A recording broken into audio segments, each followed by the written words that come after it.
We're an island nation, drawn to the sea that surrounds us. For many, it's a playground. For others, it's where we earn our living. But the sea's unpredictable. It can change in an instant. And when accidents happen, they happen very fast. On the sea, you have to expect the unexpected. It will just turn around and bite you. Mayday! Mayday! There to save our lives is a volunteer army of nearly 5,000 ordinary people. When the pager goes off, we don't know what the shout is, where it is, how many people are involved. It could be anything.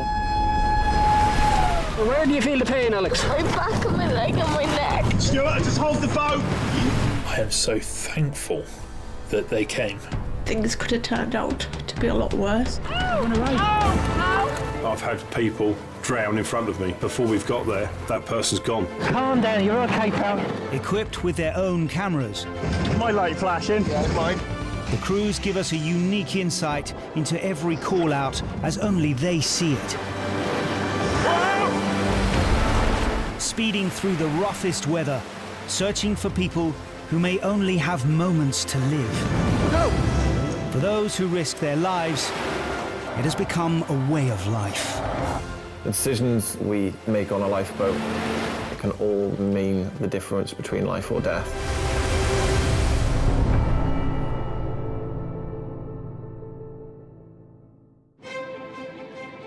Surrounded by the sea, Britain's industrial, social and cultural identity has a long maritime tradition. On the south coast of England, Brighton, once a small fishing village, is today a bustling seaside city, complete with pier, marina, and since 1979, a band of lifeboat volunteers, ready to put to sea in all weathers. So we're doing a little bit on throwing lines tonight. If we were throwing this line for a service, the line needs to go down flush, side by side. We are such a close-knit team at Brighton, it's unreal. All of my class is my second family. I wouldn't have it any other way, to be honest. So just give it a try. It's going to be. This lifeboat station, for me, is my second home, and it probably is for quite a lot of people. We've had couples meet on this station and are actually happily married now. It's actually quite common around the coast, really common. There's quite a close bond between the crew, I think because we go through some sort of testing situations together. For crew member Mark, who's been with the Brighton station for 20 years, volunteering is even more of a family affair. I'm nearly ready to go. It's there he met his wife, Phoenix, who was a crew member at the time. The lifeboat's been very sort of integral in our family. The kids have been down to the lifeboat, which is great. Certainly changed my direction in life for the better.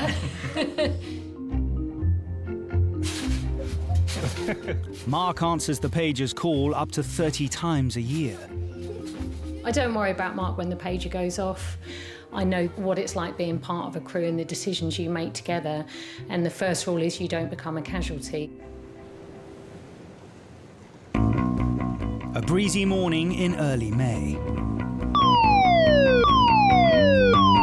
The crew receive a call from the Coast Guard. The initial information we had was that there was a yacht who'd lost engine power on passage from Portsmouth heading towards Brighton. So at that point it seemed like quite a routine shout.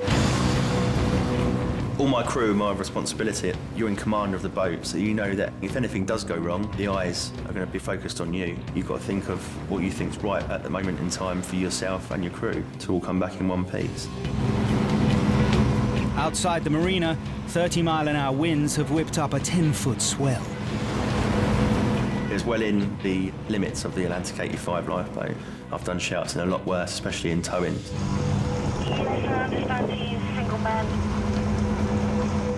Just 500 metres from the shore, the stricken yacht has lost engine power. And the wind is blowing it directly towards the beach. At that point, we realised that we had a bit of a problem developing. The area that they were heading into was potentially dangerous, where the breaking waves kind of get reflected back off the marina wall. We call it the washing machine. There's quite a disturbed bit of sea there.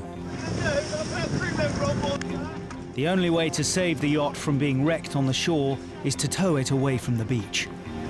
Coast Guard, Brighton Lifeboat. After sailing through the night, the single crew member on board is exhausted. Helm Dan decides to commit one of his own crew to help. It was quite tricky getting on board. We had a few attempts at it because there was a sort of a gap opening up between the boats with the waves that we were in. Fighting the swell, Dan must time his approach perfectly between the 10-foot waves to get Mark aboard safely. Building wave behind it, now or never. I sort of bundled unglamorously on board. We need a tow line set up ASAP. Right. Just thought to myself, it's just a normal tow job with throw line to Mark, and it'd be fine. Not knowing that a squally was sort of coming through, which was just a lot more heavy wind. The waves were building, and we were just getting pushed towards the marina and the washing machine very fast.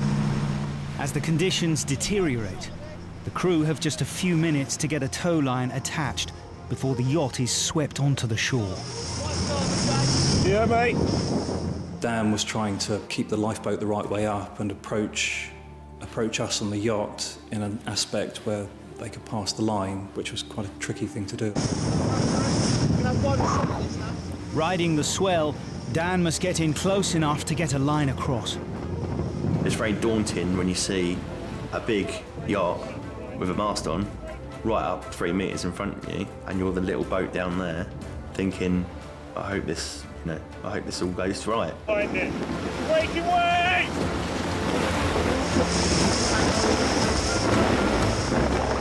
Large wave, large wave.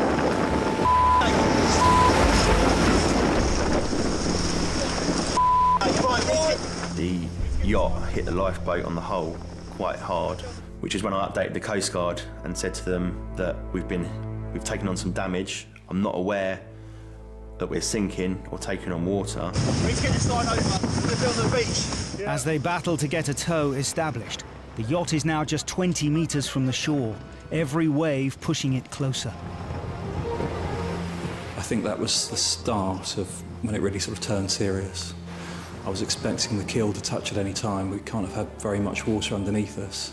One of the main dangers once you're in the surf is that we could be washed off the boat could ground, and at that point there's a possibility that the boat could be washed on top of one of us and crush us. My plan would have been to get us both as far away from that boat as possible. Go, now, John. Hold on. Down, mate. Hold on, I'm not ready. Every time the lads went to throw the line on, we'd get knocked by a wave, or the yacht would. Go, Jay, go. Got it? Mark grabbed it, and then as he went to make it off, a big set of 3 waves come through.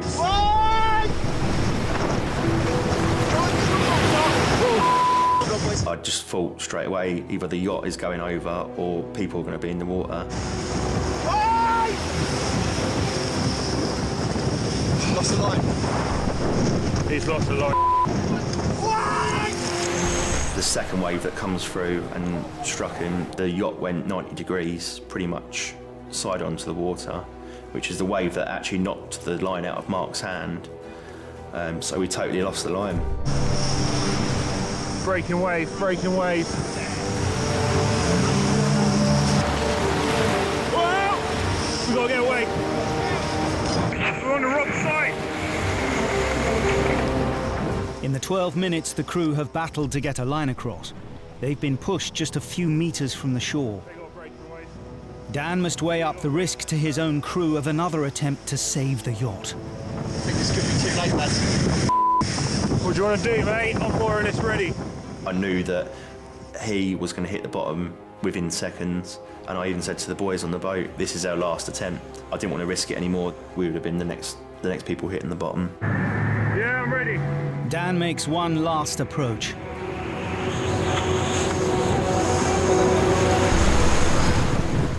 Someone must have been looking down on us, because for 5 to 10 seconds, the waves had just stopped and we was able to throw a tow line to him. Close the stack then, yeah. Stack I think it was pretty much our last chance, that run-in that they had, so I was very glad to kind of get that on board and get it made off. Now they've established a tow, the lifeboat must try and drag the 5-ton dead weight of the yacht out of the surf. We were taking a bit of a pounding at that point. Oh. It did feel pretty relentless. You get one wave after another, and you feel like you're just recovering from one wave, and then you're looking at the next, thinking, oh God. The winds now, which have gone up to a force 6, and the tide was getting stronger and heavier as well. I've potentially got damage to my own lifeboat, and I wasn't sure on how Mark was on the yacht, because he had taken quite a big hit as well. Do you require any assistance? We need them, mate. After 15 minutes trying to fight their way out of danger, the crew call in backup from neighbouring lifeboat station Shorum, 7 miles away.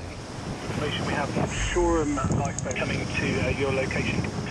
All the Brighton crew can do is try to inch the yacht out of danger until the bigger, more powerful boat based at Shorum arrives to help.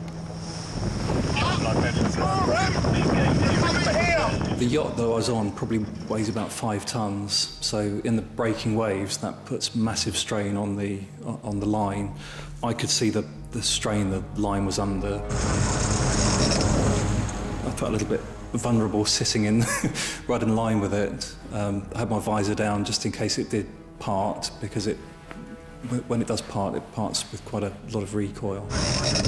Light away! Light away! Mark's worst fears are realised.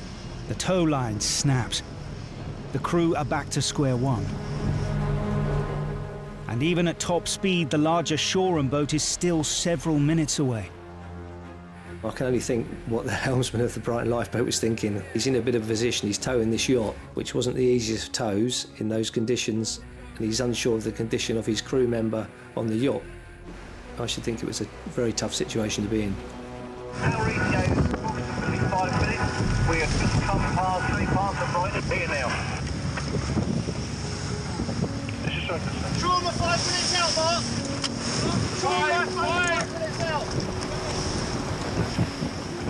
I think that the adrenaline was certainly flowing. We'd all taken a bit of a pounding. Slow ahead, slow ahead.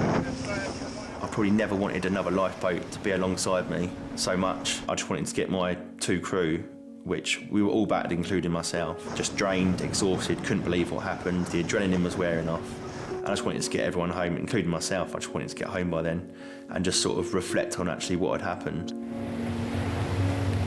The Brighton crew have been fighting the conditions for nearly an hour by the time Shorum arrived to take over the tow. Move! Let go the line!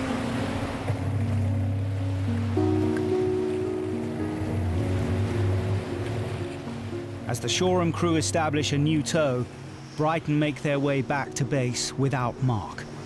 You all right, mate? Yeah. Half mile out. I think Mark's all right. I was shaking like a leaf by the end of it. I was very scared of what actually just happened, and yeah, I think it was the shock that was hitting as well. Well done, boys. We're nearly home. I handed my 2 crew over straight away to the paramedics, wanted to get them checked over, as Dickon was in a lot of pain from his ribs, so he was my main priority first. One point, I thought we wasn't going to be coming home. I've got to be honest with you. To think for the first time, being part of the crew, that maybe as a crew we don't come home or we lose someone, yeah, it hit home a bit. Gotta take my helmet off. We saw the yacht coming in, put alongside safely, and Mark made his way into the station where he said the quote was, well, that was a bit sporting, wasn't it? And we all sort of looked at him and smiled.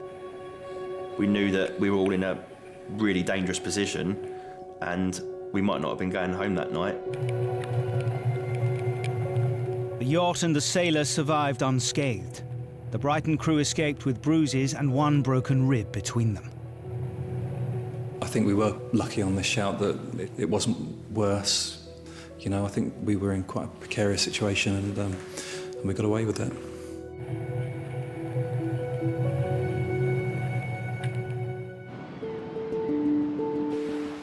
Whether it's guarding the sandy beaches of Cornwall, the flats of East Anglia, or the craggy cliffs of the Shetlands, at any time there are over 5,000 yellow-booted volunteers willing to drop everything to save the lives of others. Keeping watch over nearly 2,000 miles of Irish coastline are 42 lifeboat stations.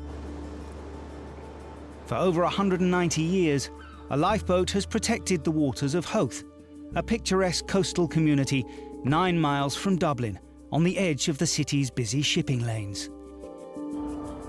Howth is an amazing village.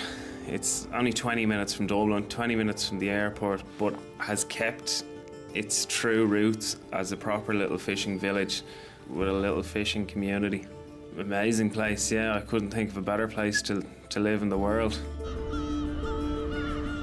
Good quality lobster. Yeah. For lifeboat volunteer Declan, whose family have lived in Howth for generations, the sea is a way of life. Our family home is 5 metres from the sea. And we just grew up. My dad took us sailing all the time. You see all the fishermen, you get to know the fishermen, you're going out in their boats for a quick spin. You're just always beside the sea in Howth. Just a stone's throw from the lifeboat station, Declan is head chef at the family business. Coming in, chef, 1 scallops, 1 mackerel. A seafood restaurant he runs with his wife, Sue. We have our first baby on the way, due on the 5th of July. And we found out it's a boy, so we're both very excited. Looking forward to it. He'll be in Lifeboat Luke. Working on the lifeboat when he's older, and a chef, of course. Running a busy restaurant alongside lifeboat duty means the rest of the team are used to Declan dropping everything when the pager goes off. You're on with deck, you're cooking away. It's deck, where's my burger? Oh, he's gone. What's good being here when the beeper goes off is that I can see where the boat is going, right outside the restaurant. I think it's exciting. I'm proud of him. A warm but windy July evening. A family have called the Coast Guard from a local beach. A 14-year-old girl out alone in a sailing dinghy is in trouble. When the pager went off, I was in work. I just went into overdrive, adrenaline in, legged it over to the station. The other 2 were in the boat already, so I just jumped in the boat. Okay, Dad, when you're ready. Yeah, I do. And we started heading out of the harbour, trying to get as much information on the casualty as we could. Update, our rough position will be 53 degrees. The Howth team pushed their D-class lifeboat to its top speed of 25 knots.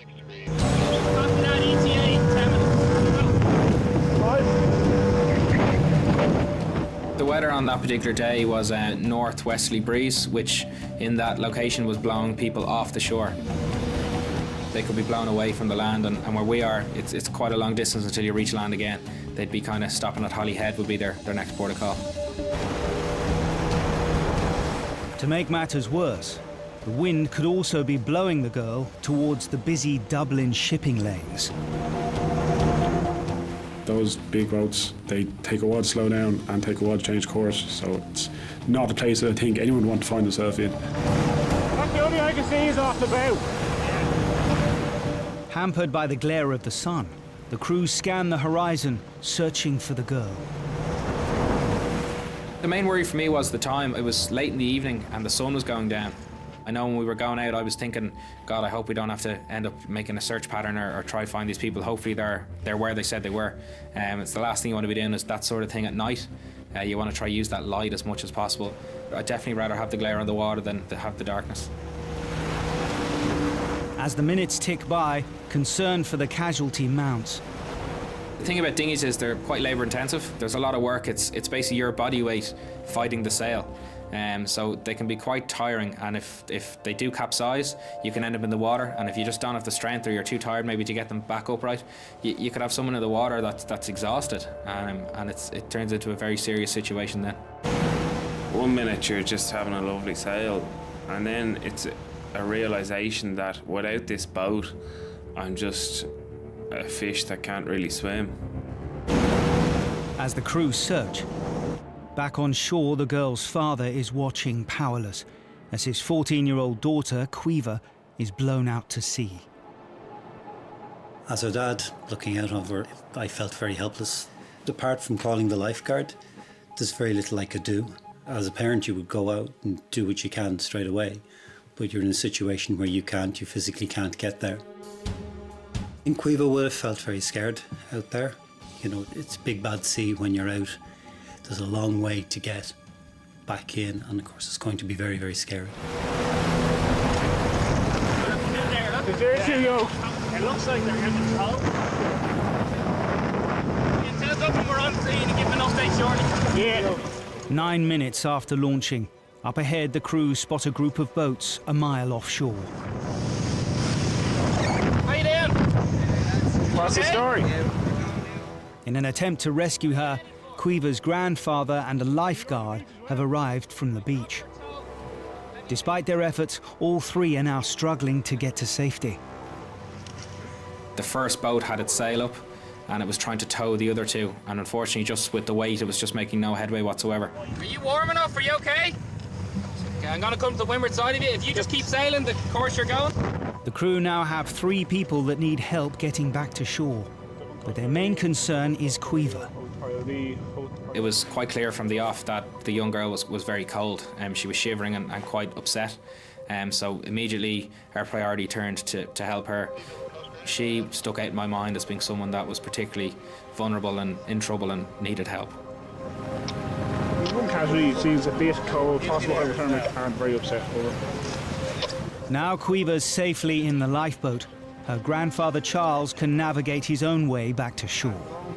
Well, my first reaction when the lifeboat arrived was one of relief that at least now it wasn't all my responsibility. Caoimhe was getting colder and less happy. Just wanted to curl up in a ball and get back in her daddy's arms. We're going to get you in. Is your dad on the beach or where is he? Yeah. Okay, well, don't worry. As soon as you're in, you'll be all right. Are you cold? Yeah. Okay. How long have you been out for? I think once she was in our boat, I think probably the gravity of the situation probably hit her a bit more. Now that the lifeboat's there and all that. So at that stage, she just wanted to see her dad. And that was it. So that was kind of turned into our priority to get her ashore and to her dad. It's no one's fault, don't worry about it. These things happen. 14-year-old Caoimhe had been trying out a new dinghy, but a problem with the sail meant that every time she tried to steer for the beach, she capsized. I was very anxious because I had no control. I couldn't control what my boat was doing. The wind started to change. I couldn't control the wind. I couldn't control the boat's capsizing. I couldn't control anything. I was very scared, and I kind of thought, "Oh my God, is this my fault?" Just throw that in your head there, right? By the third time I capsized, I couldn't get it back up because my arms kind of felt like jelly. You know, once you lift a boat up a couple times, you're exhausted. I was pretty petrified for a while. Yeah, we're gonna go sailing again. Yeah. So that's a spirit. Yeah, that's it. You're a yachty, you'll live. The sea can be a very scary place, particularly for a young girl. Somebody that's trying to learn sailing and learn everything. If the weather isn't what you thought it was going to be, or you've set yourself up for a particular scenario and then all of a sudden it changes, it can be a very, very daunting experience. And if you're not ready for it, it can certainly catch you out and be very, very dangerous. Everything's going to be okay. Don't worry about it, all right? Biggest place in the world when it goes wrong. Everything seems so far away. It's quite scary. Will you do me a favour? You wrap this around you? Nobody is immune to getting into difficulty at sea. Some of the most experienced sailors that I know have all been rescued, and I suppose it's if you spend that much time at sea, you do get caught out. What's your dad's name? Ed, okay. I know it was a traumatic experience for the family, particularly for Caoimhe, who was at the centre of it, and for her father, who was alone on the shore while all this was happening. Go home, get some nice hot chocolate, and everything will be fine. And it's just given us an extra sense that we need to prepare well for events and to be ready to call for help whenever it's necessary. Thank you.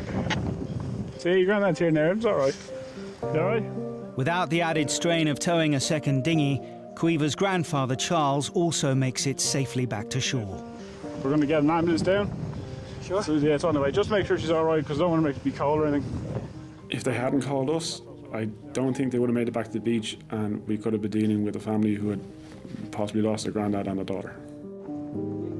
After putting her family through 2 hours of worry, Quiva is finally reunited with her father.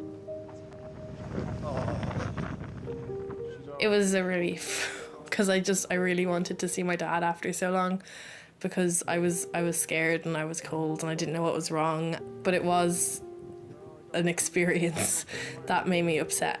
You know, I didn't have one of my parents with me. So yeah, I wanted my dad. She was a little shaken and a little teary, but it was great, you know. She was able to walk to us and give her a hug, and she was happy. You did really, really well. You did what you were supposed to do, right? What you tried to do. You relaxed. You could see in his face how relieved he was that his daughter was back, and you could tell from her demeanour that she was relieved to be in her dad's arms. Very nice feeling, very rewarding. For the lifeboat crews, saving loved ones from the sea often means leaving their own family behind. I do feel a bit more scared, I guess, because you think, oh, it's not just me he's leaving behind at the house, it's Lottie as well, and it's her dad running away and going to save someone else. There we go. If you get worried every single time that pager goes off, it'd be an absolute nightmare. I'd be like, that's it, you're not doing this anymore. When that pager goes off, at the end of the day, it's having trust in all your crew and your helm. So I know that if she goes out without me, you know, I know she's going to come back safely. 1, 2, 3. Oh, big jump. Everyone says it must be weird being husband and wife on the crew, but we don't see it as like that when we're on the boat. That we are literally crew, and that's what we're there to do. What happens at home stays at home, kind of thing. There's a crab! In Redcar, North Yorkshire, there's a family that have been saving lives here for generations. The Picknets go back to living in Redcar from the early 1700s, when it was a very small fishing village. We're just the next generation really carrying on with something that's gone on for now almost 300 years. Mike is passing on the legacy to his son, Luke, who joined the Redcar crew 5 years ago. So there's Cecil, that was Tommy's uncle. It's not something that you can force somebody to do, that they either want to be part of the lifeboat or they choose not to be. Very, very proud that Luke has wanted to be part of the RLI and is. I'm proud of the family history, and I think carrying it on is the right thing to do. There's been a lifeboat station here since 1802. The original lifeboat, the Zetland, still lives in the old station. Its coxswain was Thomas Hood Picknett, Mike's great-great-uncle. The Zetland is the oldest surviving lifeboat in the world, and she's still in one piece, she's still intact, and you know, you can still come and imagine what it would have been like to try and get to sea in bad weather and rescue people in this exact vessel. And so you can only be in awe when you look at it as to, you know, the things that it achieved. It saved over 500 lives. A June day, the Coast Guard have called out the Redcar crew. Someone is trapped on a remote beach between steep cliffs and a fast-rising tide. Both of the station's inshore lifeboats are launched. So the call had come in before high water, so we knew the tide was going to come in further. And as you looked at the tide, you realised it was one of the larger tides of the year. So the person who's in danger at this time had the misfortune to be trapped at the bottom of some of the biggest cliffs in the country at one of the highest tides of the year. The faster Atlantic 85 boat is launched first, to get to the casualty as quickly as possible. These types of shouts are very time critical. You realise that every second counts at this point. The biggest worry is you're going to get there and find a drowned person. An incoming tide can overwhelm the shoreline in minutes, leaving people trapped on slivers of land at the bottom of cliffs. Blue shoes, black pants, and a blue jumper. Where is she? The crew fear the woman may try to get to safety on her own. Once the tide's in, then the swim would probably be around 150, 200 metres before they can get back onto the beach where they can then walk to safety. Cold sea, fully clothed, already under a little bit of duress because of the situation they're in. that's not something we want to recommend. Anyone got visual yet or not? Racing the fastest rising tide of the year, the crew must get to the woman before the sea does. Quite often we find people, particularly in June, July, are caught out by just how cold the sea temperatures are at that time. If you're not used to the cold water shock can act within seconds of entering cold water. So if you've entered the water unexpectedly and you try and swim at that point, your body's just not capable of swimming, your muscle control goes, and if you're not you're unfortunate, you gasp in water and you will drown at that point. 24 minutes after the call, the crew arrive at Saltburn. Just a thin strip of dry land remains. Backed up against the base of the cliffs, they spot a figure. Where the casualty was, there is no way out, so she did the right thing, summoning help by a mobile phone. To be honest, Cam, I can't say much. The crew need to find out if the casualty is okay, but submerged rocks mean they can't get the boat any closer to shore, and the smaller, more manoeuvrable D-class is still en route. As the decision was made to swim in, and that was important, we needed to check on the casualty's condition. Do you want me to go with him at all? No, you sit in the water. Keep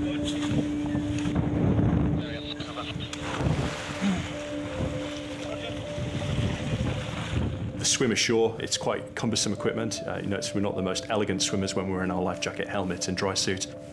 When I got to the casualty, it was clear she was very distressed at this point. I sat down next to her and started reassuring her and talking to her. And I found her name was Abigail. She clearly realised that she had been in a position of quite considerable danger. The tide was coming in. She didn't know how far the tide was going to come in. Looking behind her, she would have seen cliffs that towered above her, and she had been convinced that this is how she was going to die.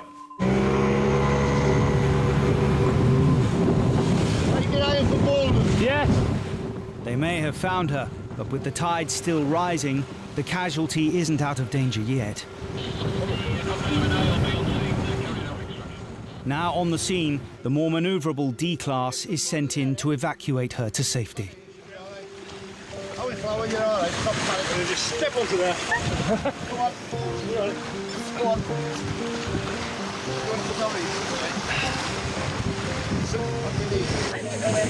Your dad's at Saltburn.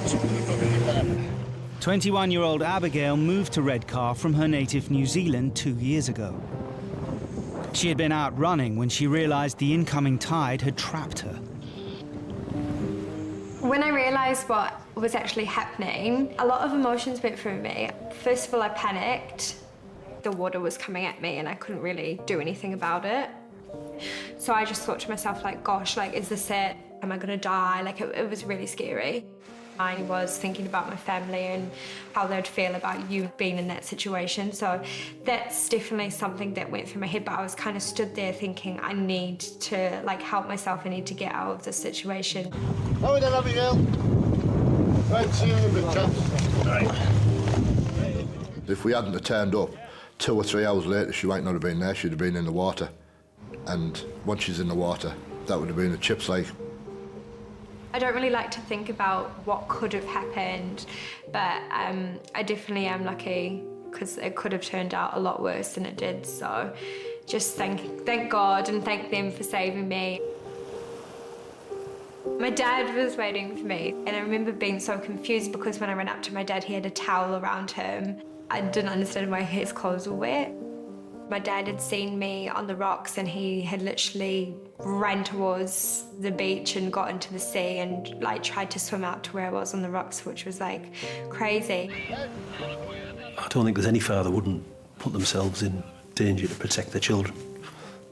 Our advice, of course, would always be that calling for help, through the Coast Guard and getting professional help there to do that is the actions that you should take. But if it was my daughter and I thought she was in danger, then you would do whatever you needed to do to save your children, wouldn't you? Much like Redcar in the north, on the west coast, Weston-super-Mare is a town that prospered from the Victorians' love of the seaside. The pier and the Golden Sands still attract thousands of visitors a year, all kept safe by a 17-strong lifeboat crew. Right, would you like to get on the boat? Yes, please. Paul Sargent has volunteered for the Western crew for 5 years, and has been balancing dad duties with daughter Addison for almost as long. Where are we going? Paxton Park. Paxton Park? How about we go out there? To the big island? Okay, we're going. Most challenging would probably be leaving the family, especially late at night, or if you're in the middle of something with the whole family. You've got to say goodbye and you've got to just get your game face on and go and do what you need to. So when the pager goes off, she normally comes running in. Daddy! Your pager's going off. We need to go and say somebody! And then I stay with Mummy, so... Yeah, you stay with Mummy and Daddy goes. And then I always come back, don't I? And you give me kisses and candles. You always got to give you kisses and cuddles, haven't we? Every time. Across the bay from the station is one of the most dangerous parts of their patch.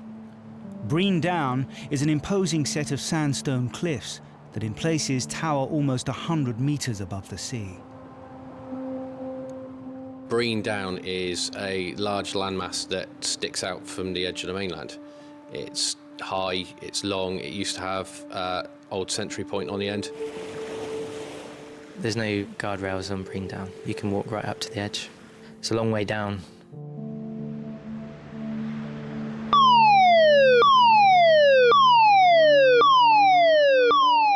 A warm April day brings walkers out along the coastal paths. One has fallen down the cliffs on the south side of Breen Down. Normally, if we hear south side, never is the best thing to be hearing, because you just know of the distance be falling, and you just hope that he is alive or she's alive.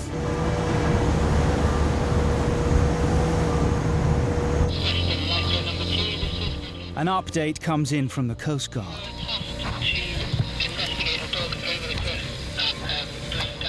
The faller is a Labrador. When we hear about dogs in trouble, the concern really is whether or not the owners are going to go and try and get to the dog, especially on Breen Down. It's very rocky. So the worry is that they're not really thinking about their own safety. We just don't want the owners to go in to the water, climb down cliff faces, because we don't want to have one person and an animal in trouble. We want just to make sure we can get the animal and give it back to the owner safely. It's a race to get to the dog before the owners try to rescue him themselves. Luckily, a Labrador kind of stands out on a rocky outcrop of rocks, so it is quite easy to spot when you come round to the right area. There it is. On top of the cliff, 30 feet above, the dog's owners wait helplessly.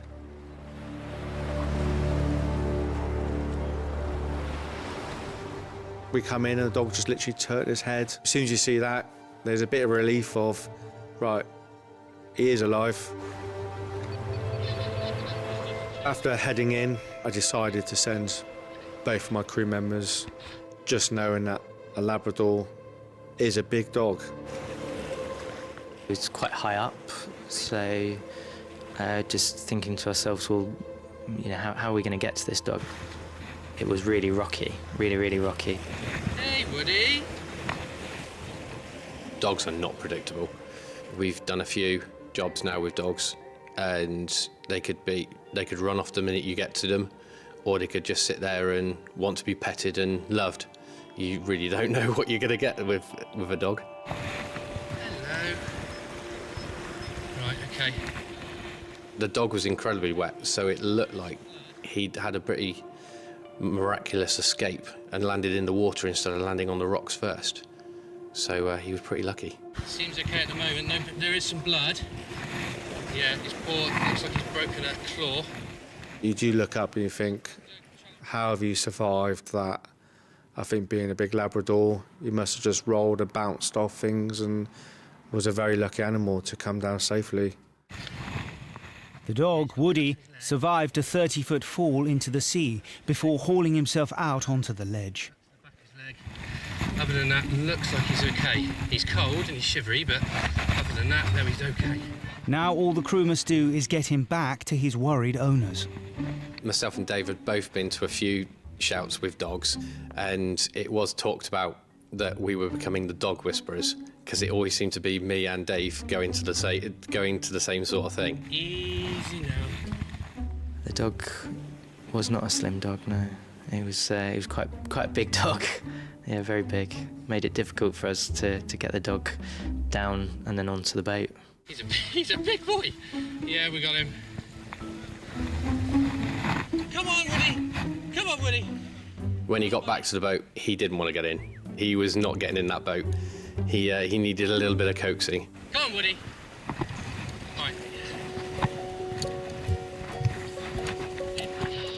With Woody safely on board, the crew set a course to reunite him with his family. We have the dog on board. We are now going to head round to the north side for us to be able to drop him off over. Look at that. Hello. He seemed to really enjoy himself on that boat ride back. He didn't want to be in there to start with, but once he was on there, he was more than happy.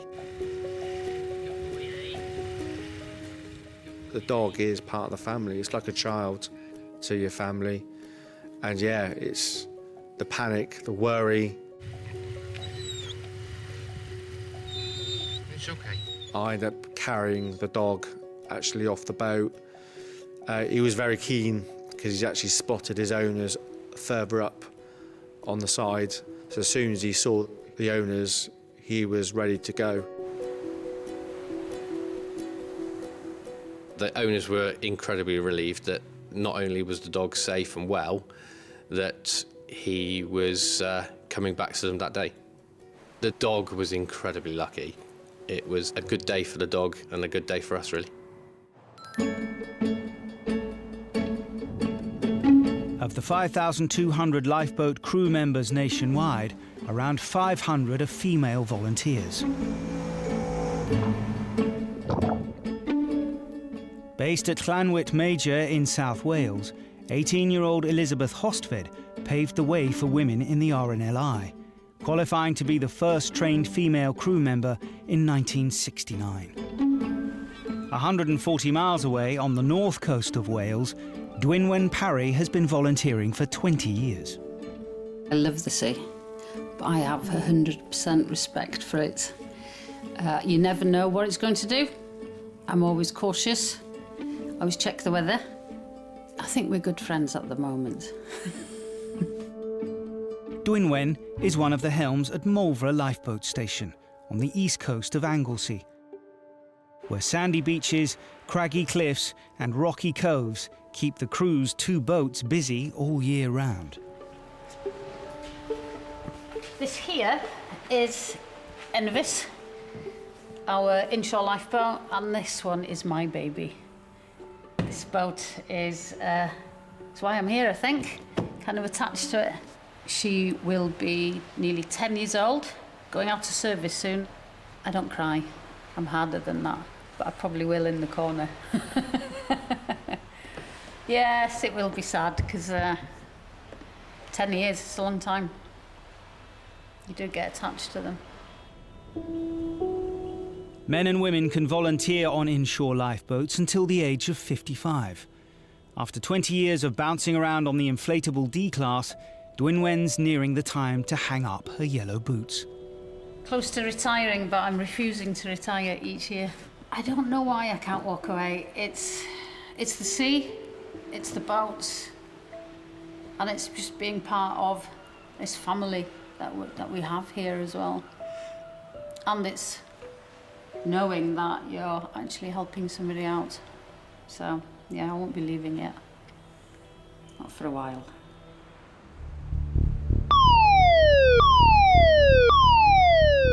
A sunny May afternoon has drawn families out to the beach. A call from the Coast Guard brings the crew running to the station. Direct page, which ultimately means it's immediate, it's dangerous, there's life at risk. So with that, I knew that it was kind of serious. I'll jump on the radio, find out what's going on there. In the water 15 to 20 minutes. Okay. A young child has been swept out to sea on an inflatable dinghy. Swam out to the dinghy to try and We didn't have an exact location, We were told that it was Dillis Bay, which is a large expanse of water with several different popular beaches. Do you want to get the big boat ready just in case? Dinghies we would call our bread and butter. It's what we do kind of day in, day out. It's our most popular type of rescue. As soon as the kids get in the dinghies and get within a few hundred metres offshore, they lose the protection of the land and the wind catches them and just takes them straight offshore. Ready when you are. When you hear that it's kids in the water, you notch up, not just a gear, you notch up a couple of gears. Your senses are heightened.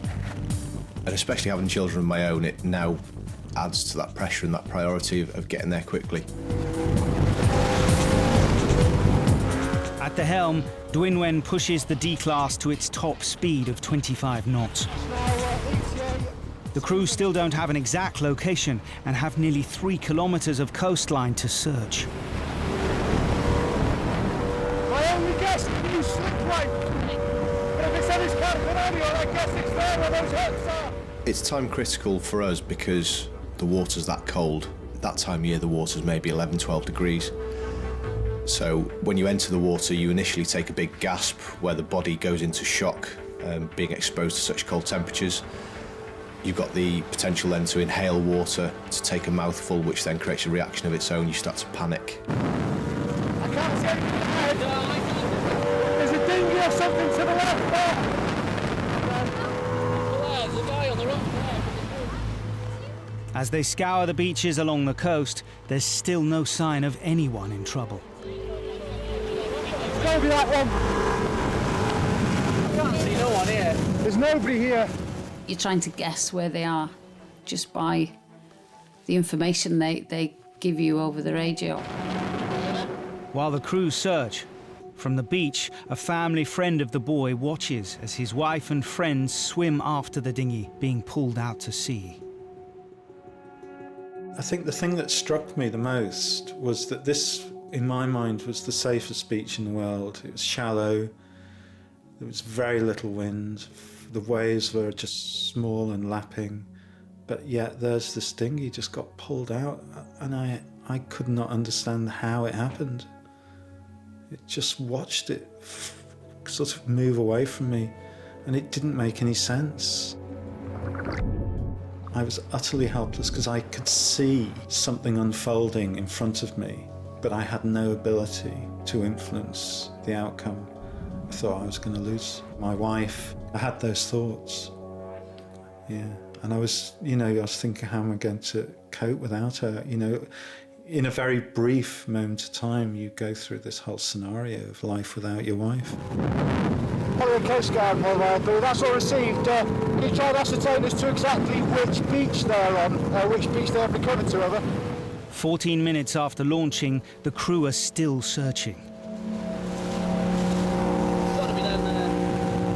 When we got closer, we actually passed the beach that it happened, going towards the estuary, and then we spotted them by the beach. Yeah, it's going to be them. Make it out ready. You all right holding the boat, Goof, yeah? Hiya. By the time the crew arrive on the beach, the 2 women who swam out have rescued the boy and managed to get back to shore. The first thing was getting the story straight. Who'd been in the water, who needed our help. How are you doing? It's cold. Extremely cold. I feel a bit sick. Feel a bit sick. What's your name? Carolyn. Carolyn. I'm Vince. Carolyn. The boy is safe. The crew's concerns now turn to his 2 rescuers. It was clear that the 2 ladies were our priorities. Apart from feeling cold, do you feel well? Any chest pains? No. Nothing at all, you sure? Yeah, that's good. Just extremely cold. With anybody that's been in the water that have made it back to shore themselves, they're not in the clear, they're not safe. First of all is hypothermia, the effects on the body following the cold water immersion. Okay, you just try and keep your breathing nice and steady for me. You're breathing a little bit too fast for my liking. It was quite clear that these ladies were extremely cold. Okay, and how are you feeling? Just weird and freezing. Just weird and freezing. What we're going to do now, I'm going to get some blankets from the boat. We'll get you wrapped up, try and get you warm. As I assessed the second person and Dwin was helping me, I realised quite quickly that they were on the border of being hypothermic. You tell me if you start to feel faint or dizzy at all, OK? Yeah, faint, that's right. You're feeling faint? I can't really, couldn't stand up or walk. OK. There's some severe shakes going. Yeah. Just, Can I have a look at me? We see many casualties that suffer from cold water shock, but I will say that I've never experienced anybody suffer and shake as much as that lady did that day. What's your name again? Carolyn. Carolyn and Debbie. Check a cap refill again for me, Dwin. The effect of somebody warming a hypothermic casualty up too quickly can lead to low blood pressure, but ultimately you've got the potential to cause heart attack or cardiac arrest, purely because the body just can't cope with the thermal shock or the thermal changes within the body. Anybody who doesn't need to be around, can we just move people away? Because what we're going to have to do is just try and get rid of your wet layers, I think, and just try and get you wrapped up in as best we can. I put my dry clothes on. You have put your... Right, that's fine. And you've still got saturated jeans, haven't you? Yeah. And they're nice and cold. Yeah. I think you've got the energy to be able to undo your pants at the top and pull them down. Yeah. Or if you're not that particular, we can cut them. Oh no. I thought you'd react a bit more positively if I said that. Right, you keep your feet up for me while I pull it to the end of the bag. The crew add insulating layers to slowly bring up the women's temperature. You feeling okay at the moment, Carolyn? Yeah. Carolyn and her friend Debbie were spending a day on the beach with their kids and looking after a friend's son when they noticed the inflatable boat the children were playing on was being blown out to sea. I'd said to his mum when we were coming down to the beach, "Oh, I'll look after him, you know I will, because I know him so well." And she said, yeah, she trusted me. So I was just like, oh my goodness, this is Reuben, I've got to get to him and bring him back. And I just thought, I can just wade in and get them. But the further I waded in, the more the boat kept going out. So it was just like, oh my goodness, what's happening here? So it was quite a scary situation quite quickly, really. There was one point I just thought, I can't do this is just too hard. It was just like, you're cold. And we were really shivering. I've never felt so cold, ever. My fingers went numb, my toes went numb. I was breathing too fast, but I knew that was me trying to warm up, and it just took over. That was a scary thing. Oh, it was just like you've been slapped in the face. Suddenly stopped shivering. I know, you've got colour back to your face now. After 20 minutes of treatment, Carolyn and Debbie's temperature begins to return to normal. Your cheeks have just gone nice and rosy, which is the desired effect. With the women out of danger, Dwynwen's thoughts turn to the inflatable dinghy that caused it all. Did you hear what she said then? What's that? It's giving me the right to put a knife to... Oh, last one before you retire? I'm retiring, so I'm going for the most dinghies that I can slash this year. We've been out to numerous rescues that involve dinghies, and it takes seconds for the circumstance to change. You know, you can be sat on the beach, enjoying yourself, having a good time with your family, and not realise that your children in the dinghy that you've got your backs turned to are being blown offshore. What's my record? 9 in one summer. Go on then, never mind. 9 times out of 10, I normally put a knife in them. They call me Slasher Parry. Can you get the truck to there? No. The fastest way to get the casualties to the Coast Guard vehicles to warm up is a quick trip on the lifeboat. As well. 1, 2, 3. That's it. You keep the petticoat up. When the lifeboat crew saw that we were well enough to be able to walk, we had to step into the sea, and that was just quite shocking. Okay. I forgotten how cold it was. And you've been swimming in that? Right, come to this left-hand side.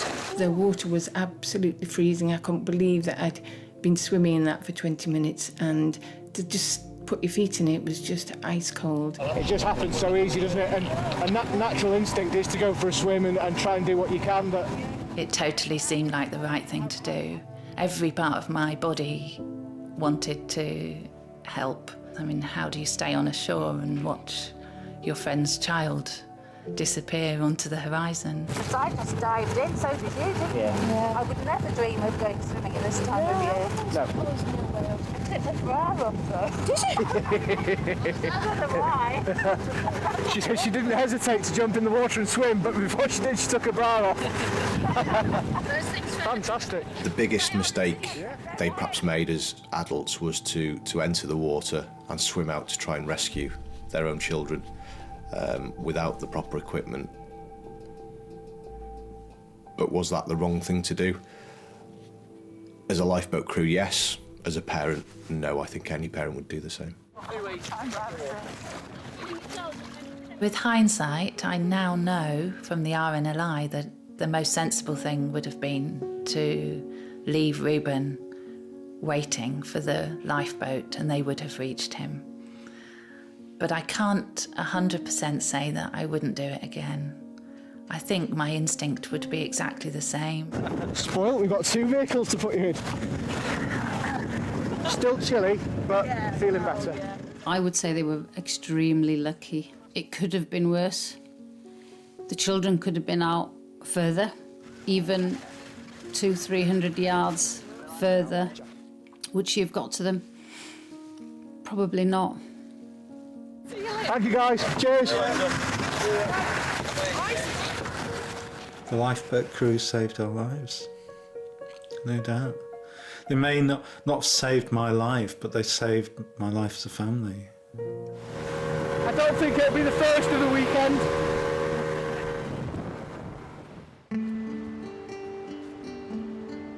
Just a month after falling foul of the spring sea temperatures, Carolyn, who swam out to rescue the boy, is back on the beach for the first time since the incident.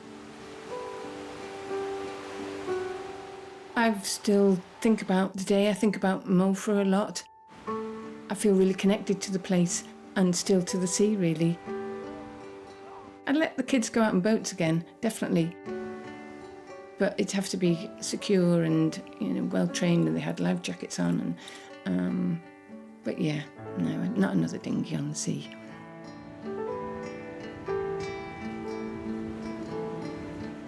Across the Irish Sea in Howth, Caoimhe is also determined not to let her experience stop her enjoying the sea. I went out, I think, a week or 2 later for my July sailing course, so it wasn't too long. I was straight back into the boat. Can you try and get all those leaves out, Caoimhe? It was good that she did get out very quickly afterwards, and she's still as enthusiastic as she was before, even if not more. It has given a lot more respect for the sea, and you do worry again when she goes out. You don't take anything for granted anymore. You know, you check everything out, double check it before you go out, and it works as a reminder.